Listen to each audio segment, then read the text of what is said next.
ঢাকা বিশ্ববিদ্যালয়ের টিএসসিতে ত্রাণ রাখার জায়গা নেই, ত্রাণের পাহাড় হয়ে গেছে। আপনাদেরকে একটা জিনিস দেখাই।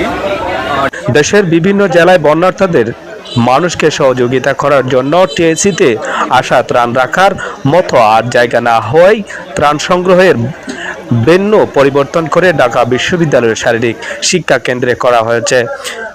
রবিবার 25শে আগস্ট সকাল 8টা থেকে সকল শ্রেণী পেশার মানুষ নগদ টাকা, খাদ্য সহায়তা ও কাপড় নিয়ে সেখানে ভিড় জমাচ্ছেন। বৈষম্য বিরোধী ছাত্র আন্দোলনের নেতাকর্মী ও সাধারণ শিক্ষার্থীরা মানুষের দেওয়া ত্রাণ সামগ্রীগুলো সংগ্রহ করে ডাবির বিজনেসিয়াম ও কেন্দ্রীয় খেলার মাঠে জমা করছেন।